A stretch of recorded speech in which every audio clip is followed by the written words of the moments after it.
Archer, the class that if played correctly will do one of the most DPS, only rivaled by Hypixel mages.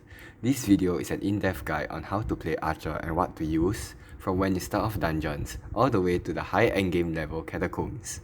If you want to skip to a certain part, you can use the timestamps in the description. Before we start, you can use these items to help you out no matter what stage of the game you are at. So first, let's start off with the gear you need. When you first start a riot with your 4 meat shields, friends, you can use whatever gear you have, such as strong dragon armor, superior dragon armor, with bows such as hurricane bow or even a magma bow with magma cream. This can carry you through floor 1 and floor 2 pretty well, as long as you play safe and not walk into every single mob. Once you reach Catacombs level 12, you can start to use Skeleton Master Armor, which is really cheap, as a full set of Epic Armor will only cost you 52,000 coins, and a full set of Legendary Armor will cost about 350,000 coins as of recording. This set provides you with decent damage for the lower floors, but at the cost of slightly lesser survivability. If you keep dying during your runs, just slap a rare diamond on some of your armor pieces and you're good to go. Do remember to 5-star and put hot potato books on your armor set, as it really helps with your EHP. As for weapons, you can upgrade to a machine gun bow that costs 5,000 for a rare rarity and 120,000 for an epic rarity. You can also apply stars and hot potato books to increase its damage. This can carry you up to floor 4 if you play smart during your runs. Now the gear is going to get more expensive. Firstly, get a full set of Adaptive Armor. Adaptive Armor has dropped in price tremendously, and a full set ranges from 7 to 8 mil when it's 5-star, or about 6 million clean. This set will make floor 4 easy and you can clear rooms much quicker due to the amount of health and defense it gives. It even has a very slight chance of completing floor 5 of the catacombs. Let's get into the weapons needed. You can leave the Virgin Hurricane Bow or Magma Bow behind. You can use the Chat Spirit Bow at only 1.8 million coins for a clean one. Secondly, boomerangs. Despite the high price tag of about 27 million each, the boomerang deals high DPS, and as former archer and archer-in-chief, we can tell you should get your hands on them. Okay, now that you have decent gear, floor 4 will be a breeze, and Shadow Assassin Armor will be your next priority to complete floor 5 and 6. It is one of the best damaging sets, and deals more damage than Superior Dragon Armor even outside of dungeons. If you're too broke to afford the chestplate you imagine, you can replace it with a Zombie Knight chestplate. As for weapons, try to get 3 boomerangs, as that is what I did when I ran floor 6. You can now sell your Spirit Bow and upgrade to a Last Breath as well. A Flower of Truth will be also very handy to lifesteal and for room clearing. If you have the money, you can use Lyric Fragments to upgrade your armor, which makes the Reforges and base stats better. Once you did a handful amount of floor 6, you should be around Catacombs 26 to replace your Shadow Assassin helmet with a dungeonized 5-star Tarantula helmet. It provides way more damage and EHP, as well as some intelligence if you need it.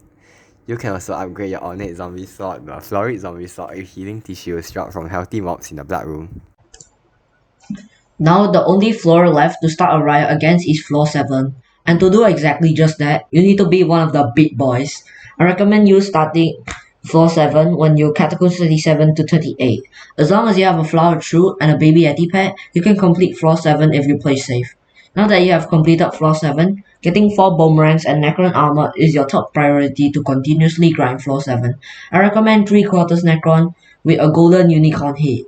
Now you can just grind floor 7 with that gear, and once when you have the money and max armor, you should start working on upgrading your boomerangs. Overload 3 is a good way to start off, and it increases your damage significantly. Just look at the difference. Soul Eater is a pretty good ultimate enchant, but it isn't as important as Overload. An Ice Spray one is also a good item, as freezing mini bosses really help you hit the boss with a returning bone. You can use your Last Breath that you obtain from doing floor 5 to reduce Necron's defense during floor 7's phase 2, and not get flamed by your teammates just simply because you didn't one pillar him. Now that you drop 5 Necron Sandal and you're super endgame, you should recombobulate everything, get Overload 5 with Soul Eater 5, and you're good to go for your Catacombs journey. When you're starting off dungeons, you can use the legendary variants of the Skeleton, Wither Skeleton, and Snowman pets. And when you're into the later game, you can start using Blue Whale, Baby Yeti, Ender Dragon, Legendary Griffin, or legendary with a skeleton, which is important for floor 7. Okay, now for Reforges. It is really simple. Talismans, rare and below should be on shaded. You can put epics on shaded, but I prefer forceful or strong on it. And legendary and mythic must be on strong for the most damage. As for armor, fierce or ancient for damage, and reinforced or giant for EHP. But please do not put giant tooth on your skeleton master armor, as the cost to apply is triple the cost of the actual armor set. For bow reforgers, unreal or precise if you're on a budget, and spiritual for the most damage. Do take note that the precise perk does not work on boomerangs. If you are not on a budget, you can progress as such. Use whatever armor set to try and complete floor 3 to use adaptive armor. Then you can get a carry for floor 4 to 6 from Dungeons Maniac at the cost of only 1.35 million at the time of recording. With those completion, get 3 to 4 boomerangs, a Shadow Assassin armor with a Baby Yeti and Flower Troop. Afterwards, I recommend you to grind your Catacombs level, else you can just skip Shadow Assassin and get a floor 7 carry by DMing us on Discord to use Necron's armor. Thanks for watching the video. If this video helped you out, please leave a like and subscribe.